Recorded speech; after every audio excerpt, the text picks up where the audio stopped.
Demonstrimi I kapaciteteve të reja raketore nga Irani sfidon ndjeshëm perceptimin e sigurisë në Evropë. ברלין, פריז ורומא, כולן נמצאות בטווח איום ישיר. Dhe kontinenti është vetëm pjesërisht I përgatitur.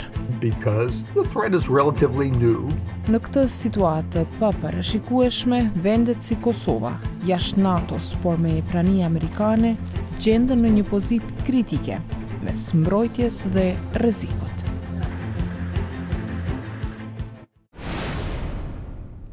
Shikues të nderuar, përshëndetje, mirë se vini në edicionin e ri të Ekspozes, magazinës së përjavshme televizive të Radios Evropa e Lirë. Unë jam Valona Tela. Diego Garcia në Oqeanin Indian ndodhet rreth 4000 km larg Iranit. Përpjekja për ta goditur me raketa ka ngritur alarmin për fuqinë raketore të këtij vendi dhe ka shtuar frikën se ai mund të synojë pjesë të mëdha të Evropës, teorikisht edhe Kosovën. Raketat u nisën më 20 mars drejt një baze ushtarake të SBA-s dhe Mbretërisë së Bashkuar. Njëra dështoi ndërsa tjetra u rrëzua. Ajo që arriti të fluturonte përshkoi rreth 3000 km nga baza e nisjes. Ushtria izraelite tha se Irani ka lëshuar raketa balistike me rreze të gjatë drejt një objektivi amerikan, duke dëshmuar kapacitete prej rreth 4000 kilometrash. Mjaftueshëm për të vënë në shënjestër edhe kryeqytetet evropiane. Këto raketa nuk kanë për qëllim të godasin Izraelin. Rrezi e tyre arrin kryeqytetet evropiane. Berlini, Parisi dhe Roma janë brenda rrezës së kërcënimit të drejtë për drejtë. Instituti për Studime të Luftës me seli në Washington vlerësoi se kjo ishte përpjekja më e largët ndonjëherë e Iranit për të goditur një objektiv me raketa. Sulmi tregoi se raketat iraniane mund të arrijnë përtej kufirit prej 2000 kilometrash, të cilin regjimi ka thënë prej kohësh se e ka vendosur vetë selimet. Sulmi I tentuar përmbys disa nga supozimet për programin raketor të Iranit, veçanërisht sa I përket kërcënimit që ai mund paraqesë për Evropën. Deri më tash besohej se Irani nuk kishte kapacitet të godiste në distanca të tilla. Ndërsa vetë regjimi pretendonte se kishte vendosur atë kufi prej 2000 kilometrash në programin e tij të raketave balistike. Sipas vlerësimeve të inteligjencës amerikane, Irani disponon rreth 14 lloje të ndryshme raketash të tilla, të pajisura me koka luftarake bërthamore ose konvencionale. E kontaktuar nga Radio Evropa e Lirë, NATO-ja nuk komentoi sulmet ndaj Diego Garcias dhe kapacitetet të raketore të Iranit, duke ju referuar vetëm deklaratës së mëparshme për rastin kur Turqia interceptoi me sukses sulme të ngjashme nga Irani. Ndërsa aftësitë e raketave iraniane vazhdojnë të shqyrtohen, një zyrtar I BE-s tha për Radion Evropa e Lirë në kushte anonimiteti se ky është një dimension I ri I luftës me Iranin dhe se mbrojtja ajrore e kontinentit 4 vjet pas nisjes së luftës në Ukrainë është mjaft e varfëruar. Deri më tani BE-ja I ka ndarë Ukrainës mbi 70 miliard euro ndihmë ushtarake për të luftuar pushtimin rus. Mark Kansian, koloneli I pensionuar I Marinës Amerikane, aktualisht këshilltar I lartë në Qendrën për Studime Strategjike dhe Ndërkombëtare në Washington, e konsideron kërcënimin ndaj Evropës si shumë real. Sipas tij, bazuar në rrezën e demonstruar të lëshimeve të kaluara raketore, Irani mund të godasë disa pjesë të Evropës juglindore. Ai thotë se Shtetet e Bashkuara dhe NATO-ja e kanë parashikuar këtë rrezik prej kohësh dhe kanë ndërtuar sisteme mbrojtëse në Poloni dhe Rumani. Por paralajmëron se Evropa ende nuk është plotësisht e përgatitur.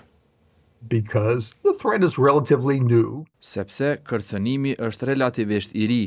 Hapat e parë për mbrojtje kundër Iranit janë ndërmarrë, ndërkohë që po zhvillohen kapacitete në lindje për mbrojtje kundër raketave dhe dronëve rus.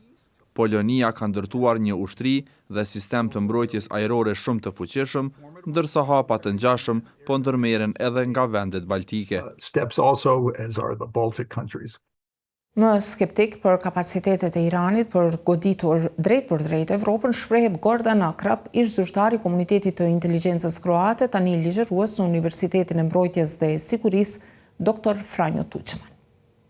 Pa prvo treba provjeriti je li uistinu Së pari duhet konfirmuar nëse Irani ka raketa që mund të godasin objektiva në distanca prej 4 deri 5.000 kilometrash, edhe nëse i ka ato mundësi, duke marrë parasysh flotën e madhe në mesdhe dhe shpërndarjen e sistemeve antiraketore, jam i bindur se ato do të shkatërroheshin gjatë fazës së afrimit, pasi do të duhej të kalonin mbi Izraelin ose Turqinë, me shumë gjasa do të neutralizoheshin në këto hapësira.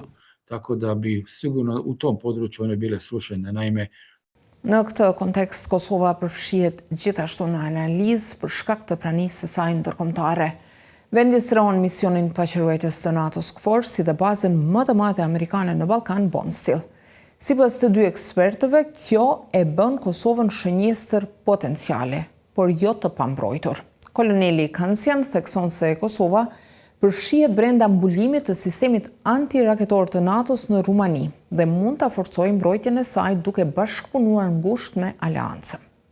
Many countries Shumë vende kanë marrëdhënie me NATO-n që u mundsojnë të koordinojnë gjëra të tilla si mbrojtja ajrore.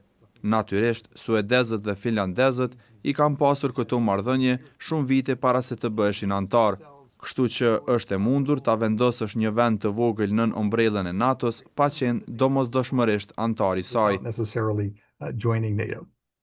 NATO-ja, përkatësisht forca e saj KFOR, mbikëqyr hapësirën e ulët ajrore të Kosovës, ndërsa hapësira e lartë, ajo mbi 6200 metra, është nën kontrollin e Hungarisë, vend antar i NATO-s. Kryeministri i Kosovës, Albin Kurti, ka premtuar se gjatë mandatit të ri të qeverisës do të ndahen mbi 1 miliard euro për forcën e sigurisë së Kosovës, e cila posedon tashmë armë të blera nga aleatët e NATO-s. Akra pajtohet se Kosova përfiton nga marrëdhënia e saj me NATO-n, por sugjeron se e ardhmja e sigurisë nuk mund të mbështetet vetëm të strukturat e mëdha si Bashkimi Evropian dhe NATO-ja, për shkak të sfidave të mëdha në marrjen e vendimeve. Ai thekson se forma më fleksibile të bashkëpunimit, si marrëveshja në mbrojtje e Kosovës me Shqipërinë dhe Kroacinë, mund t'i ndihmojnë asaj të përgatitet më mirë për sfidat e ardhshme. nitko ne može Askush nuk mund të dalë më fitues nga asnjë konflikt ose luftë nëse vepron i vetëm. Prandaj duhet të ndërtohen partneritete si në nivelin ndërkombëtar ashtu edhe në atë të brendshëm. Përçarjet nuk i shërbejnë askujt përveç sulmuesve. odnosno koriste jedino napadaču. Kosova nuk ka marrëdhënie diplomatike me Iranin, i cili është rreshtuar pranë Serbisë kundër njohjes së pavarësisë së saj. Disa qytetarë serb kanë shpërndar koordinatat e bazës amerikane Bondsteel në mediat sociale duke i bërë thirrje Iranit që ta sulmojë atë. NATO i ka thënë Radios Evropa Lirë se KFOR-i vazhdon të sigurojë ambient të qetë dhe të sigurt për të gjithë qytetarët e Kosovës, ndërsa autoritetet e vendit kanë thënë se po monitorojnë nga afër implikimet e mundshme të luftës, por nuk kanë sqaruar më shumë. Kansian argumenton se Kosova dhe Evropa janë tashmë të përfshira indirekt në këtë luftë përmes ndërprerjeve të energjisë, bllokimit të dërgesave të naftës në ngushticën e Hormuzit dhe pasigurisë ekonomike. Ndërsa në vlerësimin e Akrapit, këto vende duhet të shqetësohen me të drejtë edhe nga aksionet e mundshme terroriste nga individ apo rrjete të lidhura me Iranin. Nuk duhet të harrojmë faktin se shumë pjesëtar të organizatave të ndryshme shiite i kanë sulmuar caqet perëndimore dhe izraelite gjetiu në përbot. ciljeve širom svijeta.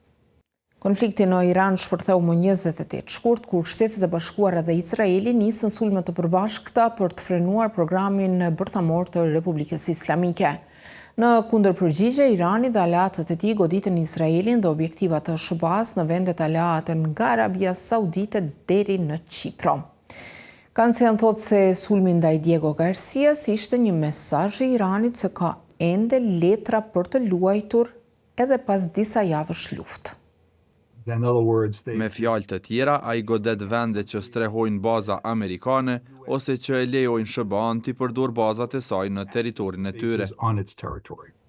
Kansian thotë se askush nuk mund ta di me siguri se sa do të zgjasë kjo luftë dhe shmang çdo parashikim të qartë. Ai thekson se negociatat e mundshme që përfliten janë jashtëzakonisht të ndërlikuara, pasi 6 palë do të duhet të bien dakord: SHBA-ja, Izraeli, ndërmjetësit, Garda Revolucionare e Iranit, Shtetet e Gjirit dhe aktorët kryesor global, Evropa dhe Japonia. Në pak fjalë, ekspertët e përshkruajnë situatën si një kërcënim në evolucion, megjithatë e më shumë shtete që zhvillojnë kapacitete për të goditur në distanca të mëdha. Kjo nënkupton që Evropa sipas tyre duhet të përgatitet për një botë ku kërcënimet nuk janë më të kufizuara gjeografikisht. Në këtë kuadër, Akrap nënvizon se Kosova duhet të veprojë me mençuri, të ndjekë politika të përgjegjshme dhe të pranojë kompromise strategjike që do t'i avanconin marrëdhëniet e saj me BE-n dhe me NATO-n. Shikues të nderuar, kështu kemi ardhur në fund të këtij edicioni të ekspozes. Për të rejat e fundit, vazhdoni të na përcjellni në faqen tonë në internet në adresën evropaelir.org, si dhe në rrjetet sociale, Facebook, X, Instagram dhe YouTube. Bashkë takohemi të premten e ardhshme. Mirëmbëjtje.